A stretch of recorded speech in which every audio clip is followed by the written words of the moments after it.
Hi, I'm Charlie Pacello. And this workshops that I conducted helping people to heal from PTSD and trauma. I was a lifelong sufferer of PTSD and trauma from generational, historical, family, societal, my own military experience. And I was able to heal it within myself. And I found a path of healing. And I want you to have this. I really want you to feel what it is that I feel now. This total sense of freedom, this total sense of peace, this sense of joy of my own existence that I haven't had in a very long time. Healing is possible. It is so possible, and I really want you to have it. So please enjoy the workshop. There's going to be a lot more. Keep a lookout on the website here for where I'll be speaking next, and enjoy the program. But first I want to set our intentions for this evening. I think it's important to know what it is that we intend, and I intend to give you the best that I have, the wisdom that I have, the little pearls of wisdom that I have from my program that I've gained. I spent over 10,000 hours in my own healing of this disorder to get to myself to a place of total and complete wholeness and peace and a state of just joy for my own existence. So it's my intention to give you that. Some tools for your soul, for any soul distress that you might have in your life, that you can use today, right now, in your own lives. And so that's my intention, is to give you what I have.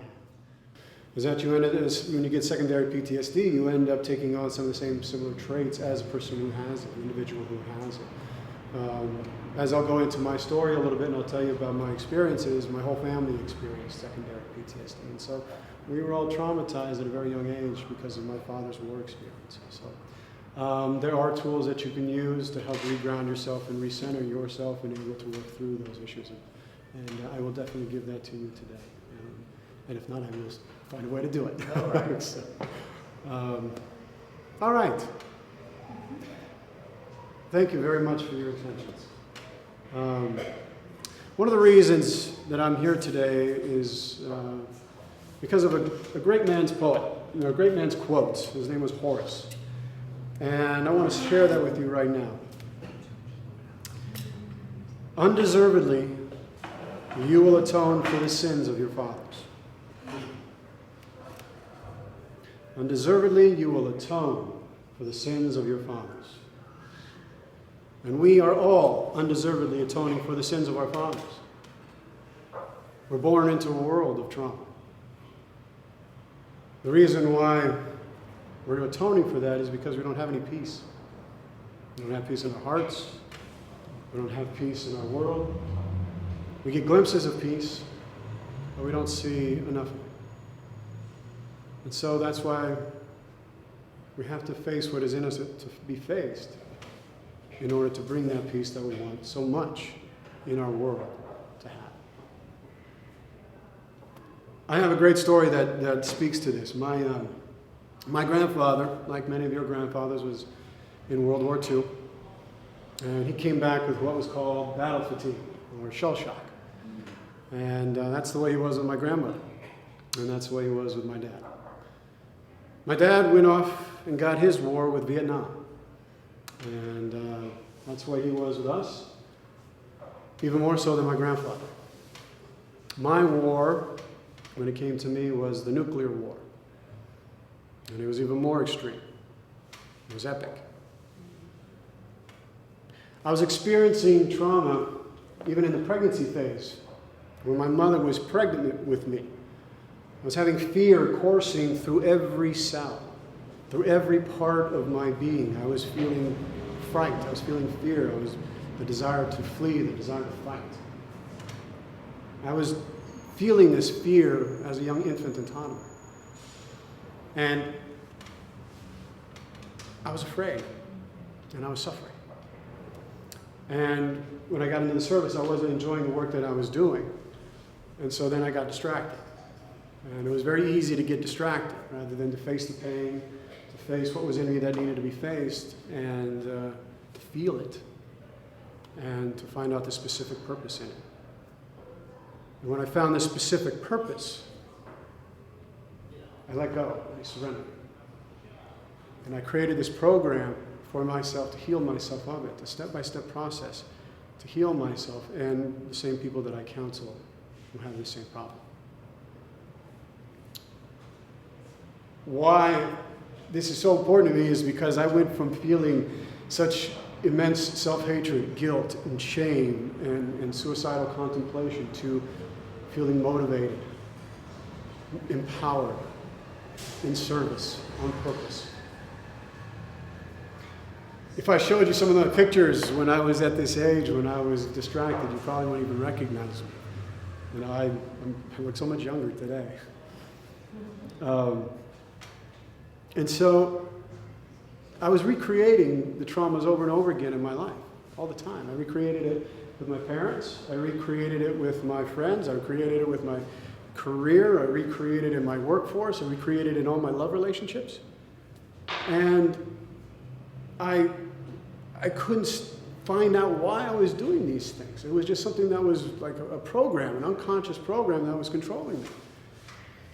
And now I'm feeling that when you get this, when you finally get to this place of healing, it's so liberating.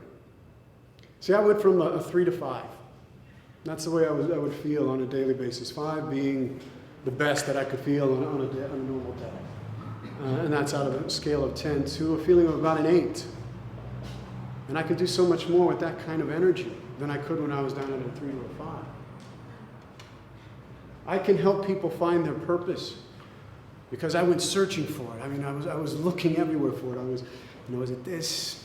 Was it this? Well, and when I got it, when I figured out what all this happened for, it took me up a notch. And then when I healed myself, wow. That's how you create your life and work through your problems and set your life on purpose. The best way to tell you how this process and how I healed myself work is to tell you my story, and so that you understand where this began. Now, PTSD had been a part of my family for a lot longer than before I was even born. It was something that had polluted the system. It was in the family. It was generational. So when I was born, my father was experiencing PTSD on such an extreme level that it was infected and scarred my parents' relationship from the very beginning. And so not only did I feel the fear when it was in my mom's womb, but I felt it as an infant and I felt it as a toddler on a most regular occurrence. I remember my mom being picked up by my dad violently and being thrown into the snow. I remember my mom being, after a night of violence, crying by her bedside or on her sofa and going up to her and begging her, Mama, please don't cry. I could hear my parents fighting in the other room and just covering up under my bed sheets, trying to stay safe. And these are the things that colored my impressions, my feelings as a child early on. And I didn't have anything at that time to block out the negative influences that I was receiving at that time. My rational brain wasn't developed at that time. So everything that I was receiving was just programming me to experience PTSD and trauma. One of the worst nights that I can remember was when my dad, he was driving in this truck, and it was the last night that he'd ever drank. And we got into the cab of the truck, and he was drunk. And he was hitting my mom's head against the window. My mom was screaming, saying, "Watch out." And then saying, "Please, God, please, get us home, get me and my children home." And I remember I was holding my mom like this. I was holding her so tight, I couldn't let go. And that night, he blacked out. And he almost killed us that night. I want everybody to know that I love my dad. I love him so much. I understand that this was not his fault. This is something that happens to a lot of people who have war trauma or PTSD. And this is what happens to families who have PTSD. These things just don't go away. Now, we all experienced secondary PTSD as a consequence. My mother, my baby sister, and myself.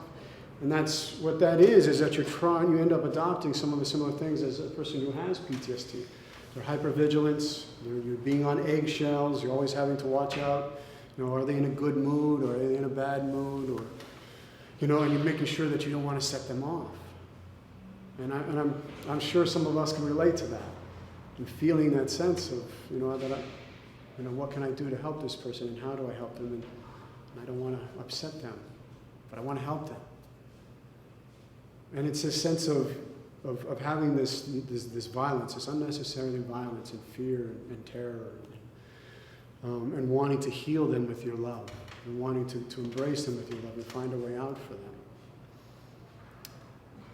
This is something that I carried with me as a child. And I always carried with me a sense of guilt and shame and depression. And it was just a sadness that followed me that was inexplicable. Now, that doesn't mean I didn't have some good times. I had good times. I created really good times despite having this undercurrent of shame, guilt, depression, and worthlessness. And so I was able, very good, to put on masks and playing different roles. I was great in high school. I had some great times in high school. But I ended up still carrying that with me. Because these things, they don't go away. They just stay there lingering underneath the unconscious, waiting for it to just the right circumstances, the right time for it to show up. Now, PTSD, I like to call it something different, and I take this from one of my mentors, Dr. Edward Tick. And he wrote the book called War in the Soul, and it's called Post-Traumatic Soul Distress. And that's because your soul is in distress. Well, it's not just limited to the person who has it. It's not just limited to the person who survives it. It feeds out into families. It spills out into families and it affects everyone it touches. Because PTSD, if you don't contain PTSD within the generation that it occurs, all the pain, all the trauma, and all the suffering, it crosses into other generations. Whatever is not consciously contained in one generation will necessarily unconsciously get passed down to the next generation, and it will unconsciously play out in their lives. Not knowing why it happened, not knowing where it happened. I'm sure I'm not alone in this.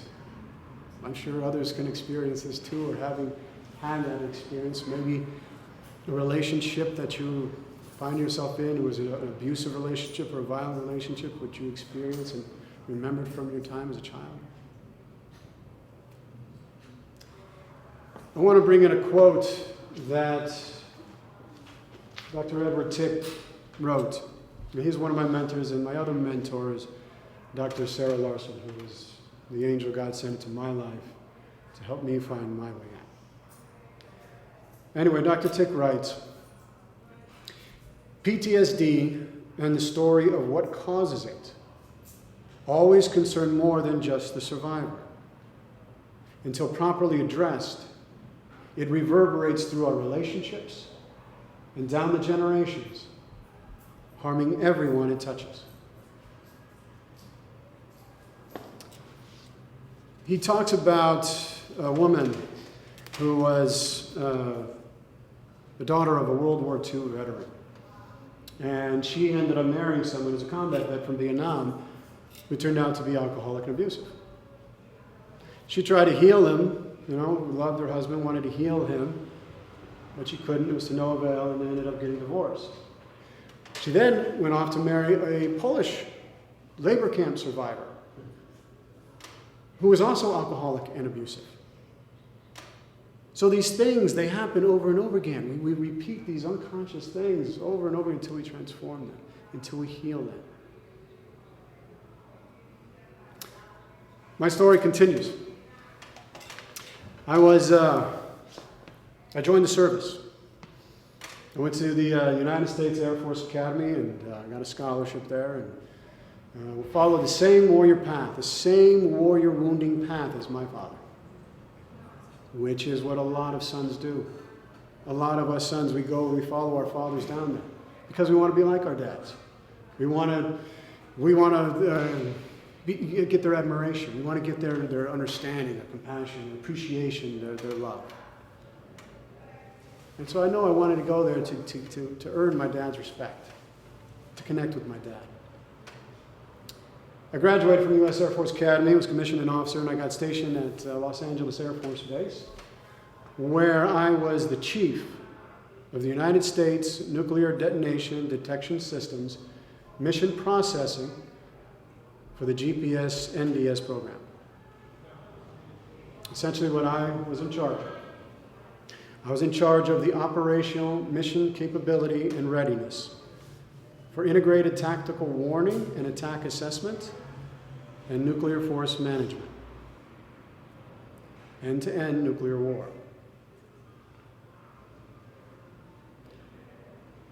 I can remember when I was a young lieutenant and I was in one of these mobile units and standing there and looking around and thinking to myself, I'm just feeling this knot in my soul, saying, you know, this is not what I signed up for. I wanted to preserve, I wanted to protect, I wanted to defend. I didn't want to participate in the planning of the annihilation and destruction of mankind.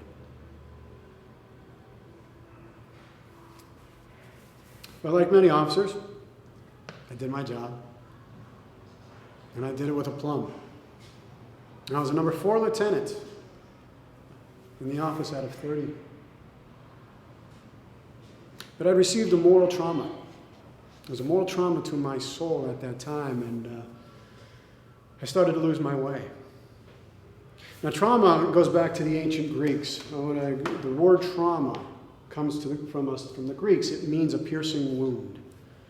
And it would be like if somebody took a spear and they pierced it and they went through your arm and it hit you, so you received a piercing wound. And they did not detach the body and the soul. Once you received the wound to the soul, it affected everything. And they applied this same principle to things, objects, like ships. So if your ship received a wound or a trauma, that's what it would be called. It was a trauma. And they didn't separate the body and the soul like we do today. And when one of us was wounded, all of us were wounded. We weren't separated. We didn't isolate. We didn't keep people away. So I experienced that moral trauma at that time, and I ended up losing my moral compass. I got distracted. It was a lot easier to get distracted than to deal with any kind of the pain. I ended up turning away from God.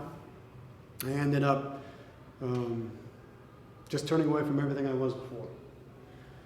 And I ended up taking on the Epicurean idea of eat, drink, and be merry, for tomorrow you may die. And I took that to the extreme.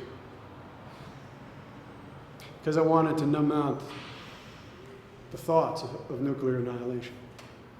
I wanted it just to go away. I mean, am I alone in this? Or have you ever wanted to numb something out because the pain was so deep? I just didn't want to feel it? I know I certainly did.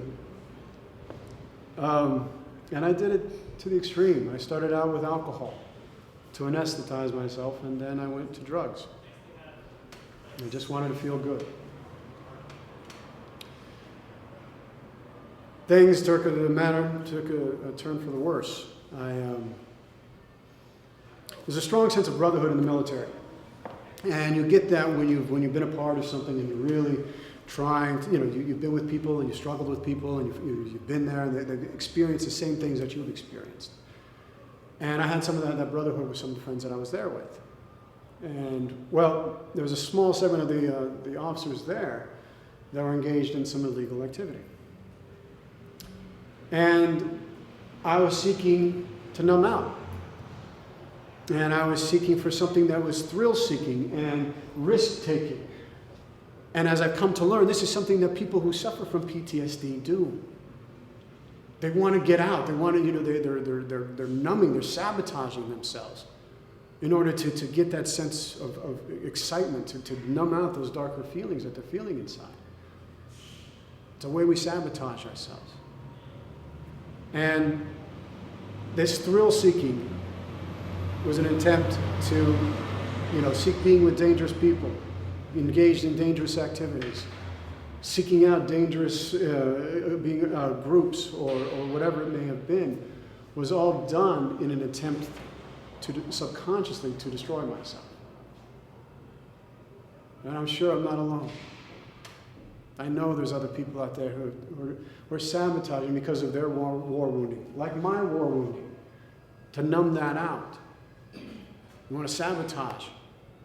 You want to take high risk. You're numbing yourself from actually wanting to feel the pain, and that's what I did.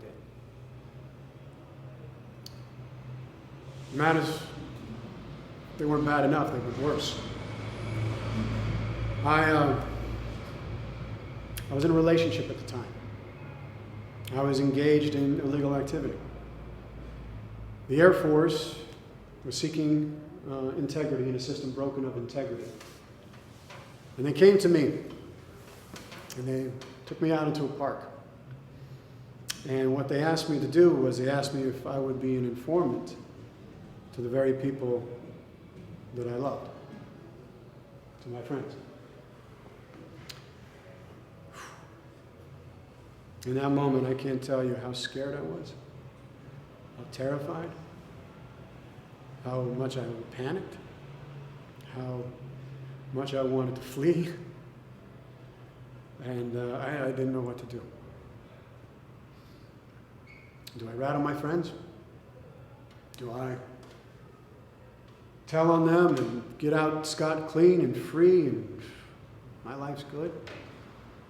Or do I stand by the loyalty of my friends?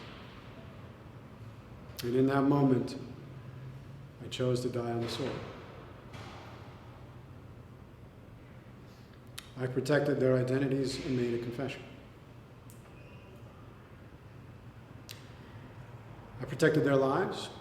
I protected their careers. I protected their hopes. I protected their dreams. I protected their future families and children. And I paid the price. You take the same story, apply it to different circumstances, different situations, and I would have been a hero.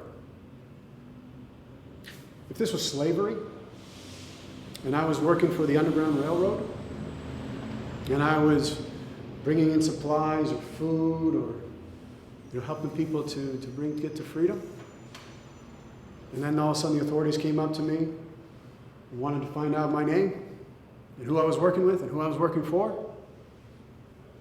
well, I would have been recognized as a hero for a greater cause, because we all know slavery is wrong.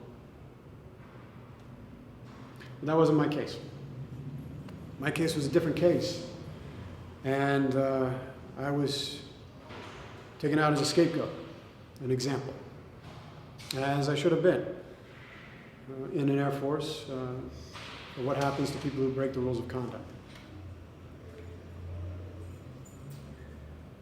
The PTSD I was experiencing at that time was pretty intense. My life was threatened. I didn't know what was happening. I didn't know if I was going to jail or what. The Air Force tried to prosecute me, tried to find information to corroborate the information I provided, but they found no physical evidence and no verbal evidence of what the information that I provided to them. Nonetheless, I was ostracized by the very people that I was protecting. They wanted nothing to do with me. And then the people who I could go to, the people that other officers, other people that they looked down upon me and alienated me, and for the most part, except for a very few of them, looked down upon me, wanted nothing to do with me as well. I was very alone, very much isolated in the pain. And added to that, you have to understand all this unconscious stuff that I had carried with me as a child. All that unconscious guilt, all that unconscious pain, all that sense of unworthiness, that sense of shame, this deep-rooted sense that I carried with me that didn't belong to me, that I carried with me as a child, that was underlying everything, that I didn't deserve these things. I needed help. I didn't have the tools like I have now on how to handle this stuff and what to do. And I was so ashamed and guilty for the actions that I'd done. But that wasn't the worst. The worst was the night that my family found out. That was the worst. That to me was the horrors of all horrors. On that night, when my parents and family found out what was happening to me, my dad drank for the first time in 20 years. And on that night, one of my family members almost took their life. And in my mind, I was responsible. I was fully responsible and guilty for what happened by my actions, by my choices, or by my decisions. I can clearly remember being on the phone and hearing them as I told them that I was receiving a discharge with an other than honorable conditions discharge. And the wails and the screams and the cries, and they were so horrific. And then all of a sudden there was a dropping of the phone, a bottle smashing, feet running off, terror and panic escalating like I'd never heard in my whole life. It was total chaos as all hell broke loose. And I was doing my very best on the other end to keep my family together, to hold them together.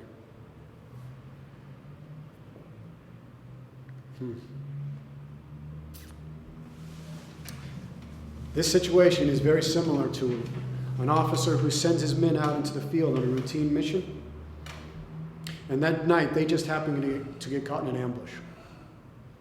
And he hears their cries, and he hears their screams, and he hears their wails, and all the death and chaos happening around them. And there's absolutely nothing he can do to help them.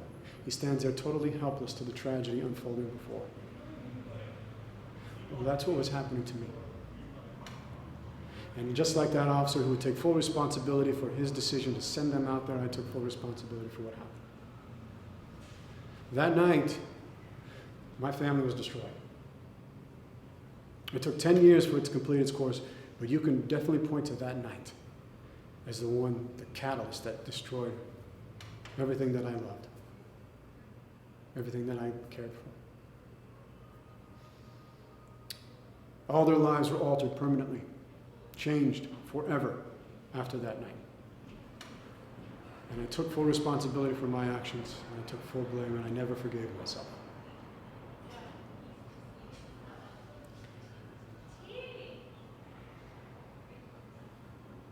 I went on a 12-year odyssey after that.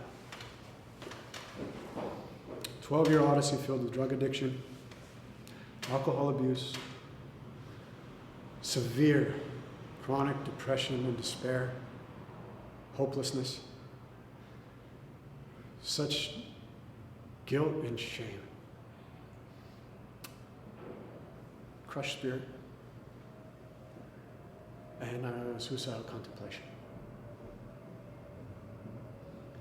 And underneath all that was the unconscious self-defeating beliefs, the pain, the guilt, the shame that I carried with me from the generational historical family that I had been born into as part of my divine recipe.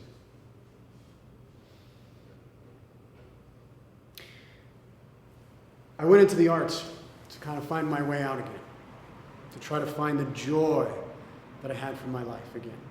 Now, how many times do we suppress our own joy of living? I know I did. And so I was looking for it in the arts, and I found some success. And then I went to Oxford, England, to study there, and I met a beautiful woman. And we both fell in love, madly in love with each other. And then I ended up creating the exact same trauma bond that I had witnessed as a child, that I had seen with my parents, with her. The exact same. So these traumas, they stay with us. Even when we don't even know it, they're there. They underlie everything. They stay with us until the right circumstances show up, and then they show themselves. And we don't let go of them until we heal them and transform them. I formed the same bond with my ex. The disloyalty, the distrust, the cheating, the betrayal of her love, all these things that I had witnessed and perceived as a child happening between my mother and my father, I was doing with her.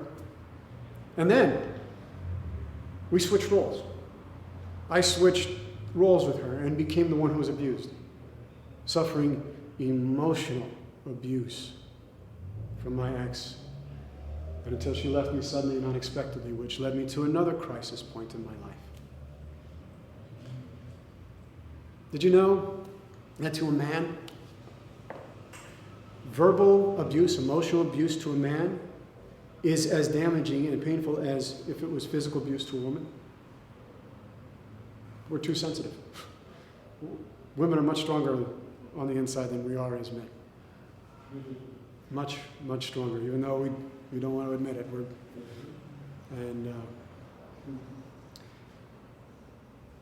And so I'd like to bring in, because this is an important part of my story, a quote from Aeschylus, who was a great Greek tragedy playwright.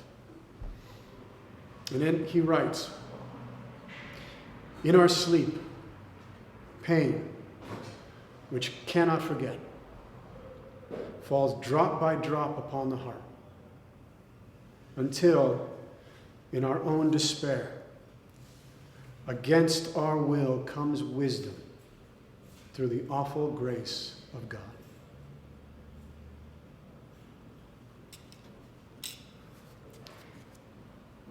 What if we looked at every teardrop, drop by drop, as wisdom from your pain?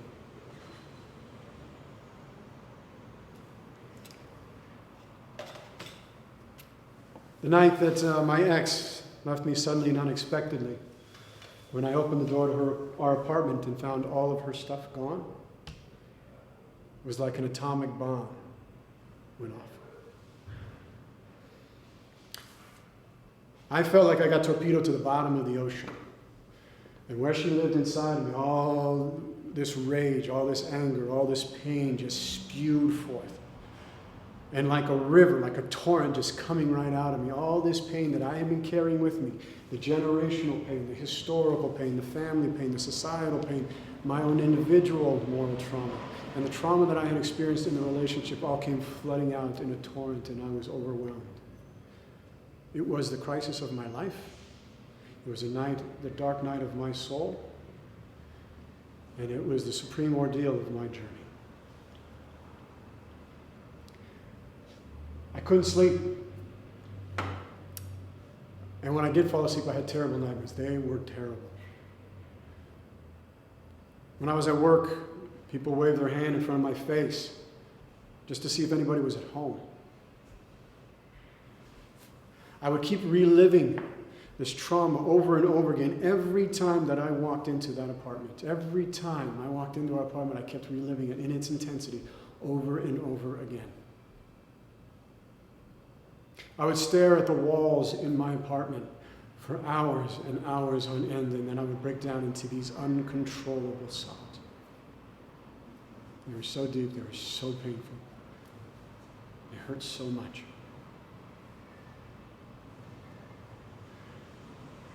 I wanted to feel loved. I wanted to feel connected. I wanted to feel it was okay. But I was so hurt that I wanted to protect my heart. I didn't want to let anybody inside. And at the same time, I had this extraordinary rage. I wanted to hurt. I wanted to destroy. I wanted to seek revenge on everyone.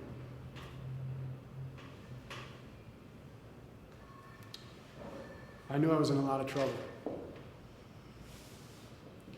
I got down on my hands and knees and prayed like I never prayed in all my life. I was practicing A Course in Miracles at the time. What a miracle that was. And I held on to it like a lifeline. Holding on to it, meditating on the thought as best I could on each day, just trying to find my way out. I was praying as that my life had ended. Literally, figuratively, it ended. I can mark that as that point in my life where it ended. And I was trying to find a new birth. Where my soul should have been, it was this deep hole. This deep, painful hole where my soul should have been. It's almost like it fled. And there was this wound. It felt like it was just going inside of me in such, like a sucking all this pain, all the inside of me was the most excruciating, unendurable pain that I had ever experienced in all my life. I wanted it to go away. It followed me everywhere. And on the worst and most darkest moments, I wanted to commit suicide.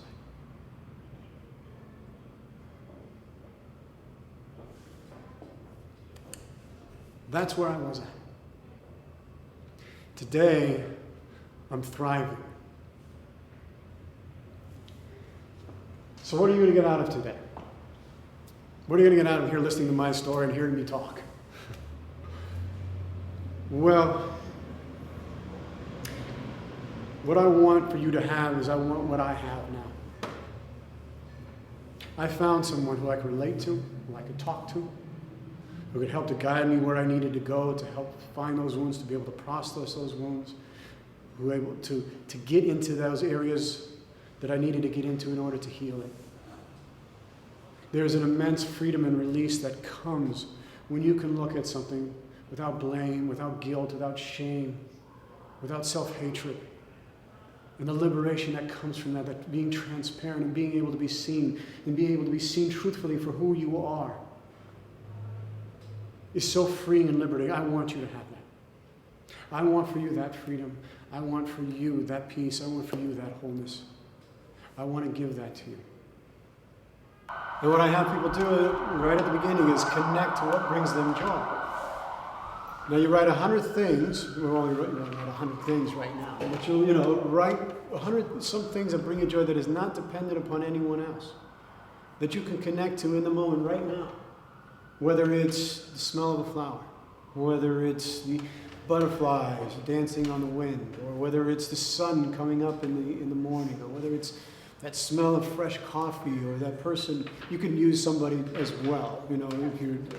If I love soft, wet, deep kisses. It's obvious you need some, but really try to get to things that are not dependent upon anyone else, that you can connect to your joy immediately. Whenever a distressing thought comes in, whenever a moment that you're experiencing some kind of intense drama in your life, you can go to that list right away. You can read that list and you can connect to your joy. What you want to do is you want to scratch the record. You want to start scratching the record of the programs that are happening with you. And so you write a list out like this, and whenever something would happen, you grab like a ring or a necklace, and you start saying to yourself, this too shall pass. This too shall pass. This too shall pass. This too shall pass. This too shall pass. And then you go to something on your blisters, and you connect to that joy. You're connecting. You're rewiring the brain. You're rewiring everything that you have been programmed unconsciously to do when these situations arise. Very simple, very easy. Anytime soul distress shows up, you can do that. What I have my clients do is called a gratitude journal. Gratitude journal is 5 things that you're grateful for and 3 things that you're grateful for not. So write 5 things that you're grateful for. I'm grateful for my shoes. I'm grateful for the food that I have on my table. I'm grateful for the sun that shines on my face all the time. I'm grateful for the job that I have. I'm grateful that I have a roof over my head. I'm grateful that I have clothes to wear. I'm grateful that I have such great people around in my life. I'm grateful to be of service. Gratitude immediately connects us to our heart. Immediately connects us to our heart in that sense of being safe, of being loved, of being cared for. The emotions of compassion, the emotions of care, the emotions of consideration for others. We have energy that emanates from our hearts. We have actually a field that emanates from our hearts that's about 4 meters outside of us. And there's actually more information going from the heart to the brain than the brain to the heart. And when we're in that space of gratitude, and feeling good, and feeling love, and feeling compassion, and feeling care and consideration, compassion, we're actually opening ourselves up into our brain that sends messages to our brain to open up the cortical center so that we can use our higher level thinking. Solve problems. But when we're stressed, when we're anxious, when we're frustrated, when we're angry, when we're so caught up in those traumatic memories, in those painful memories, it creates a dissonance in our field. It disrupts the pattern. And so it shuts down, biochemically will shut down our brain so that we're just in the survival mode. We're no longer using our cortical levels anymore. We don't have access to our higher perceptual centers, which doesn't help us solve our problems. Gratitude immediately sends us, and it connects us to our world and what we're really grateful for. We get so caught up in what I don't have, or keeping up with this, or wanting to have this, and never having our desires met. And when we can just sit in our own gratitude of what we can appreciate right now, it connects us to our heart, enables us to really feel our own selves. How about you? I'm grateful for my love in my marriage, my clients' trust, food in the refrigerator, honest friendships, and my sister.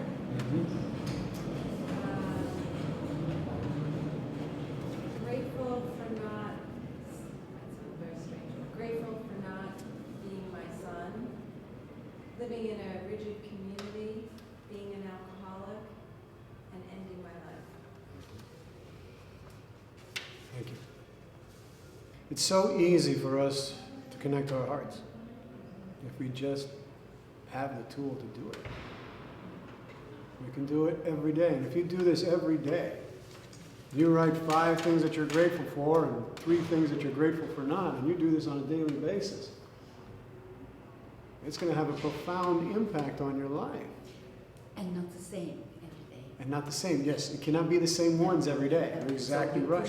You push your borders. Absolutely, absolutely you want to do that. You want to push your borders. It doesn't want to be the same thing every day. You want to be able to go beyond, because you will find that you may want to repeat the same thing, but the idea is not to.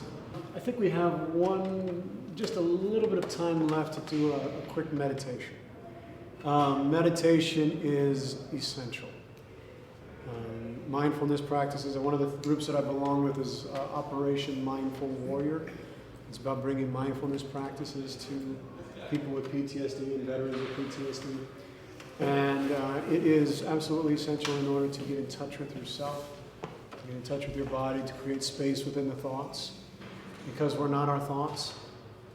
We're somewhere in between the thoughts. If you get into in between the thoughts, you can get the sense of your own being. You can get realigned with this inner joy, this inner peace that exists inside of you. But you've got to learn how to know to silence the mind. Filling up your lungs, exhaling deep, breathing very deep, and then exhale. And I want you to imagine, now that you're comfortable, a beautiful golden light that comes right above you. And it's just a few feet above your head. And it's this beautiful light. Golden, shimmering light. And from this beautiful ball of light, this light comes pouring down onto your head. It starts washing away all the stress, all the trauma in your forehead and in your mind and your brain. And you can feel this beautiful golden liquid pouring down all over the sides of your face and your nose and your cheeks and your ears. Washing away the stress, washing away the anxiety, washing away all the troubles that you were going through on this day. And you can feel this beautiful liquid just cleansing, moving down into your neck, washing away the stress. You can feel the muscles in your neck relax and ease as it goes into your shoulders. Feeling this beautiful, warm, golden light in your shoulders as it massages your shoulders, taking all the stress out of your shoulders and breathing in deep and breathing in all that beautiful golden light as it moves into your arms and down your arms, all the way into your elbows, massaging, caressing, letting go of all the stress in your arms and in your elbows, and loosening up all the tightness that you might feel in the forearms. From looking at that computer, let all that stress, all that feeling be washed clean and into your arms, into your fingers. Feeling this beautiful golden light washing away.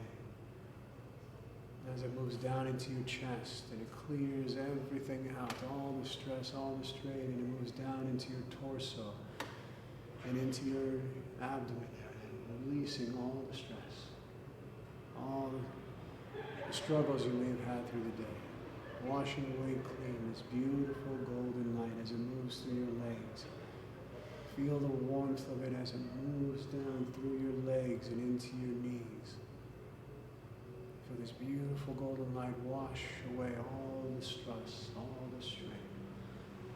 Feel the beingness in your body. Feel the beingness come alive. As this beautiful golden light moves down into your forelegs, through your calves, through your muscles, all the way down into your ankles, through into your feet, and feel it all the way in your toes, this beautiful golden light.